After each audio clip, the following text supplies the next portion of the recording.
जय श्री कृष्ण। सभी ज्योतिषियों, ज्योतिष प्रेमियों एवं श्रोताओं को मेरा प्यार भरा नमस्कार। साथियों, आज हम चर्चा करेंगे नीच भंग राजयोग के विषय में।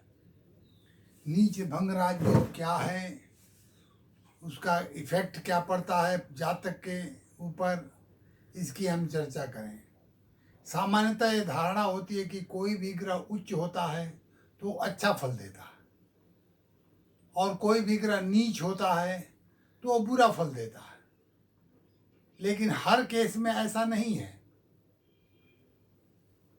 जब ग्रह नीच होता है और उसका नीच भंग हो जाता है तो ऐसी स्थिति में उच्च ग्रह के बराबर वो फल देने लगता है। जैसे संस्कृत में एक श्लोक है, नीच स्थितो जन्मन्यो ग्रहस्या तद्रासनाथो पितृच नाथ सचंद्र लग्नाद्यदि केंद्रवर्ती राजा भवे धार्मिक चक्रवर्ती। नीच ग्रह जहाँ स्थित है उसका उच्चनाथ,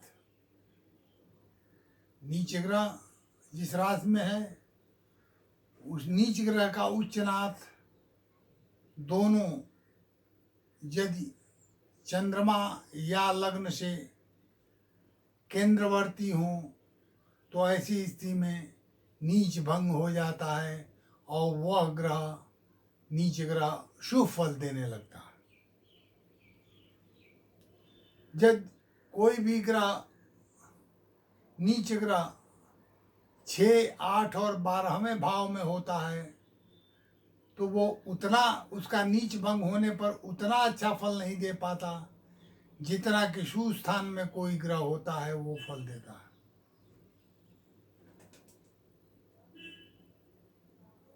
कोई भी ग्रह नीच राशि में है, उस नीच राशि का स्वामी और उस ग्रह के उच्चनाथ का स्वामी दोनों या एक चंद्रमा या लग्न से केंद्रवर्ती हों, ऐसी स्थिति में नीच भंग राजयोग होता है और वो नीच ग्रह उत्तम फल देने लगता है।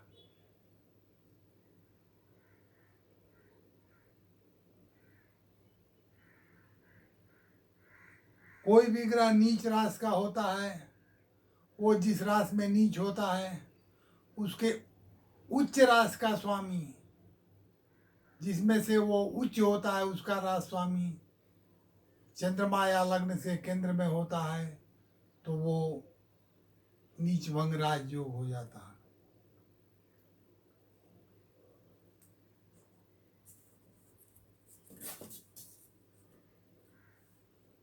जब कोई भी ग्रह नीच है और नवांश कुंडली में वह उच्च हो जाता है तो वो ग्रह नीच भंग हो जाता है और वो ग्रह उच्च फल देने लगता है, अच्छा फल देने लगता है।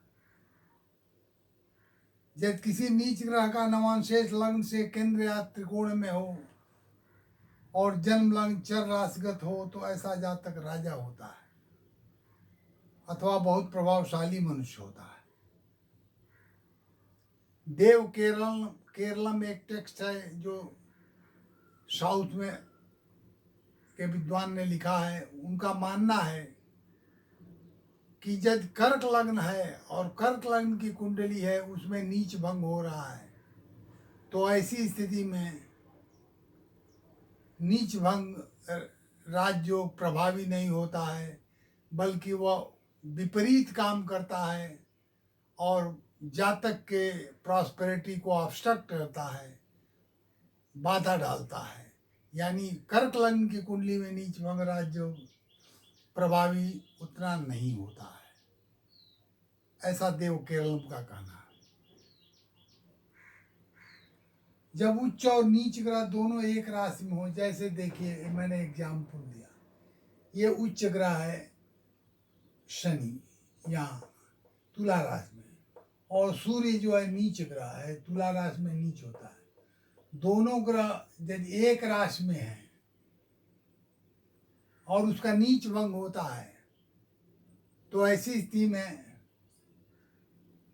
नीच भंग राजयोग होता है और सूर्य ज़्यादा अच्छा फल देने लगता है बृहस्पति की उच्च ग्रह न होने के बावजूद।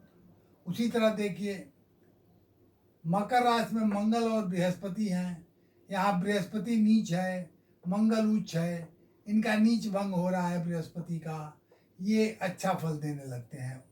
इनको नीच फल नहीं देता है बृहस्पति। लेकिन एक चीज़ ध्यान आपको बता दें, सूर्य और शनि के साथ जो नीच भंग होता है और मंगल और बृहस्पति के साथ जो नीच भंग होता है, उसमें सूर्य और शनि के साथ जो नीच भंग हो रहा है वो ज़्यादा प्रभावी होता है, ज़्यादा इफेक्टिव होता है।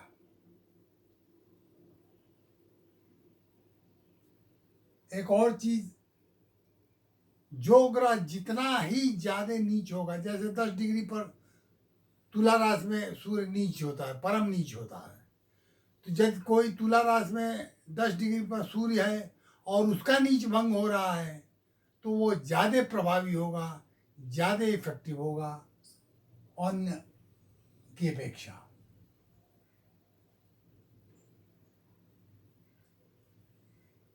अब एक और एग्जाम्पल दे, यहाँ पे बुध हैं, बुध मीन राशि में नीच होता है। अब इनका नीच भंग कैसे हो रहा है, इस मीन राशि का स्वामी बृहस्पति है जो कि केंद्र में है, उच्च अपनी राशि में है, कर्क राशि में उच्च होकर बैठा है और नवीं दृष्टि बृहस्पति बुध को देख रहा है। ऐसी स्थिति में बुध का नीच भंग हो रहा है, नीच भंग हो रहा है और बुध ऐसी स्थिति में उच्च के बराबर फल, उच्च से भी अच्छा फल देगा।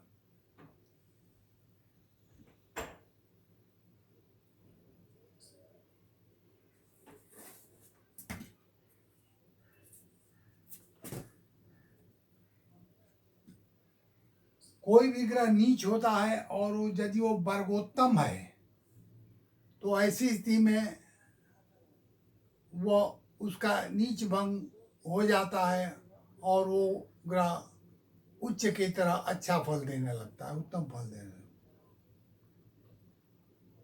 उसी तरह कोई भी ग्रह का नीच भंग हो रहा है और साथ साथ विपरीत राजयोग भी बन रहा है, तो विपरीत राजयोग के साथ ही जब नीच भंग हो रहा है तो वो ग्रह का नीच भंग ज़्यादा प्रभावी होता है वनस्पति की सामान्य स्थिति।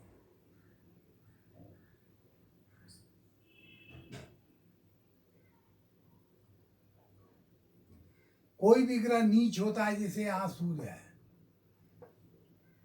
अब ये सूर्य का नीच भंग हो रहा है, ये तुला राशि का स्वामी शुक्र है, शुक्र कन्या में आ जाए और वो भी नीच हो जाए, तो जब दो लगातार ग्रहों का नीच भंग होता है तो ऐसी स्थिति में उसको चेन नीच भंग कहते हैं और वो ज़्यादा इफेक्टिव होता है सामान्य नीच भंग की अपेक्षा।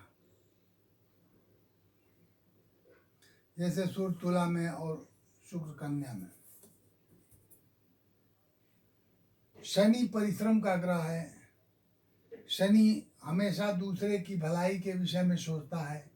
अब यहाँ शनि और सूर्य का जो नीच भंग है, ये पूरे जातक के कुंडली में जितने भी नीच भंग होते हैं सबसे उत्तमोत्तम यही माना जाएगा, क्योंकि सूर्य का परम नीच राशि में होना और शनि के द्वारा उसका नीच भंग होना उत्तम फल देता है। एक और विद्वानों का ऐसा मानना है कि एक या दो ग्रहों का नीच भंग होना तो सामान्य स्थिति है, लेकिन कोई भी ग्रह 3 ग्रह लगातार कुंडली में नीच भंग हो रहा हो तो वो चक्रवर्ती सम्राट की तरह वो फलदायी होता है। जैसे माना गया है, जैसे सचिन तेंदुलकर की कुंडली में 3 ग्रह नीच हैं और उनका नीच भंग हो रहा है, इसीलिए सचिन तेंदुलकर ने अपने जीवन में असीम ख्याति अर्जित की। इन्हीं बातों के साथ मैं अपने वाणी को विराम दे रहा हूँ। और सब विराम देने के पूर्व एक और बात मैं बताना सही जरूरी समझता हूँ। मेरा नाम पंडित रामनाथ मिश्र है, मैं ज्योतिर्विद हूँ। मेरा नंबर है 9958527366। दोबारा रिपीट कर रहे हैं, 9958527366। मेरे से संपर्क करने का समय है सुबह 8 से शाम को 8 बजे के बीच में। जिस किसी भी सज्जन को संपर्क करना हो इस बीच में हमसे संपर्क कर सकता है।